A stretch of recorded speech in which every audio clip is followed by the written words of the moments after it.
Howdy daddy everybody, you may know me as TGMD or Great Mighty Doom. I'm here to bring you an exciting beat-up OU match between myself and That Is What She Said. This battle took place during last year's Pokemon Online World Cup, me being on Asia Pacific and my opponent being on US West.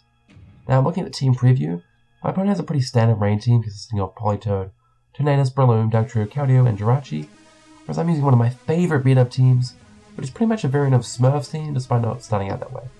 It consists of Life Orb, Analog Starmie, Sash Breloom, Rocky Helmet Garchomp, Passion Berry Volcarona, Sub DD Dragonite, and Choice Scarf Healing Wish Jirachi. Now this particular replay has a bug that displays my Starmie's name as Breloom, and Breloom's name is Starmie though, so please keep that in mind. I have a pretty solid matchup here as the crux of my opponent's team is trapping Tornadus counters such as Blissey and Jirachi with Dugtrio and proceeding to wreak havoc with Tornadus. But Scarf Jirachi can just U-turn out or right-hand flinch to Dugtrio and just prevent him from achieving his usual win path. In addition, I have some pretty massive threats on my team, particularly Sub DD Dragonite, which can likely set up in Politoed or Keldeo, blocking something unfavorable, as well as Dugtrio and Non-Jolly, Breloom pretty much whenever. Anyway, that's enough about the team preview, let's get right into the battle. My opponent leads off Politoed, and I have absolutely no reason not to lead off with Sash Breloom, as it takes a hit from anything, gets off a Spore, and then likely kills something after that. He decides to switch out his Breloom here as I just go for the Bullet Seed, and here we see that he's actually Toxic Orb, which indicates he's likely defensive and not very fast, so I could just outspeed and finish it off with a low sweep. And here he goes out to his Jirachi. Now this thing kind of scares me, to be honest. An I-Head Flinch could completely ruin everything, you know, flinch my Breloom and then, you know, it's a huge threat to his team and that would kind of ruin all that. So I decided to go with my Garchomp here. He goes for a sub, likely anticipating a Spore, but that's fine by me. My Garchomp completely checks this thing. Has no problem taking his Psy Shock, which is a quarter of his health. He knows that, so he's going to get right out of there. I'm going to take this opportunity, set up my Stealth Rocks, which completely cripples his Tornadus for the rest of the match, and breaks his Dugtrio sub. So that allows Jirachi just to wreak havoc, even more so than before. His Politoed's out here, and I don't want to take, you know, boosted Hydro Pump or an Ice Beam with any of my Pokemon really, except my Starmie, which is resist to both. Unfortunately, he misses his Hydro Pump there, which is really unfortunate. He could have 2-hit carried me there.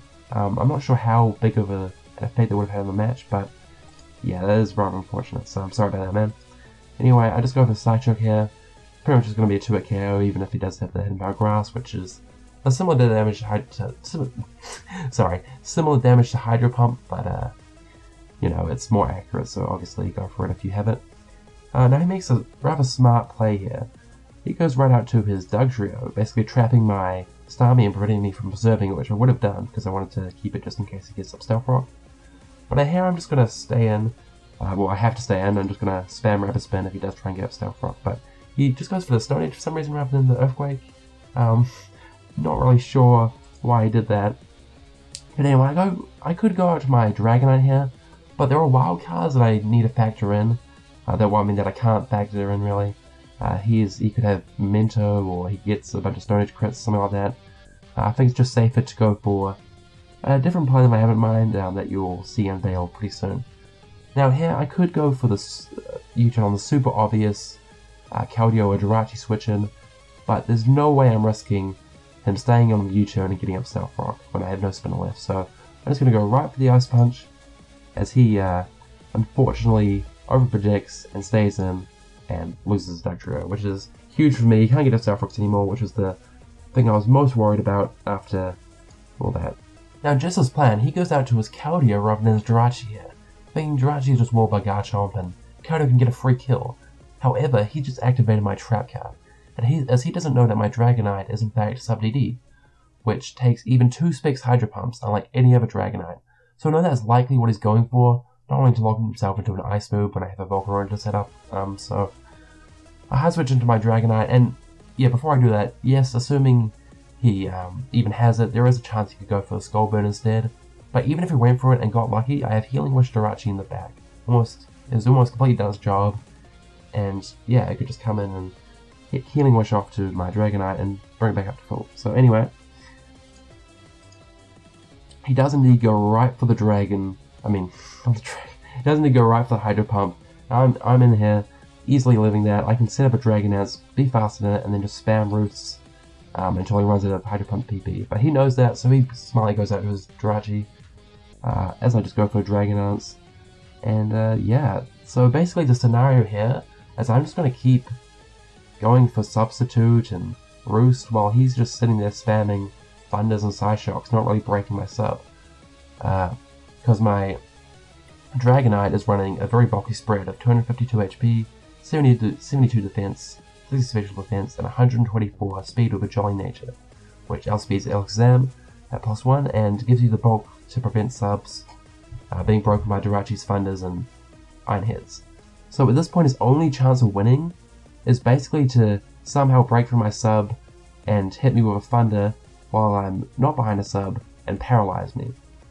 That's his only chance of winning, so all I need to do is prevent that from happening, as I basically spam Substitutes and Roosts, set up my Dragon Dances until I'm basically ready to rip through this Jirachi with a Dragon Claw. And this is basically what a sub-DD Dragonite sweep looks like, really. It takes advantage of Roost's ability to bring Dragonite back up to multi-scale and remove Dragonite's flying type, so that moves like Choice Band, Shrike, and Stone Edge are only doing a maximum of 36% that turn. You can then sub up to waste an extra PP, then Roost back to full again, and rinse and repeat until you have no PP left, and you're free to boost up. This method allows Dragonite to take on many incredibly powerful, super effective moves with ease. Not only that, but because of Substitute, you don't have to worry about status. Even pesky sand damage is nullified by leftovers. The only thing that Dragonite really struggles with are phases like Skarmory, but as long as you can remove them or bring Dragonite out in a last one scenario, there's nothing to be too worried about. It's not without its flaws, however. Misplaying one turn of the mini turns you'll spend setting up with this weak Dragonite cost you the game, and in addition, finding a setup opportunity can be incredibly difficult in experienced players, especially when trying to keep rocks off the field before you bring Dragonite in, and even more so when they know you're sub-DD. Now that I've given you some insight into the inner workings of Dragonite and what's going on here, let's just set the Spam Fist to Warp Speed until something different actually happens. Alright, so here I'm Warp Speed, spamming sub at Roost. Oh yeah, you get to see the same boring stuff, but it's super fast. Wowie zowie. Anyway, so I'm at +5 attack and speed right now. Gonna go for the Dragon Claw here. Does 48%. That's probably a high roll though, so I want to keep that in mind. Just gonna make sure I'm behind a sub when he goes for Thunder. No problem. There we go. Behind another sub. Dragon Claw time. I could probably kill him off here, but I'm not gonna take the risk. Just make sure I'm behind a sub and hit him with another few Dragon Claws, and that Jirachi is dead. Now I could have set it up so I was behind a sub when that Jirachi died, but it doesn't really matter. I mean, I'm at +5 attack and speed. He'd go for like Tornadus and go for Tailwind, but I'm still faster, so it doesn't even matter. So here is the Keldeo, hit him with a Dragon Claw, and then he doesn't even bring out his Tornadus. He just forfeits right there and then and there, and the Pokemon that the team was built around never even gets brought out. So there you go, guys. I hope you enjoyed this battle. A lot of it was spent on that Dragonite sweep, but I hope you guys enjoyed the analysis of it. But anyway, thanks for watching. I hope you enjoyed, and I hope you continue to enjoy content from the POWC. Bye!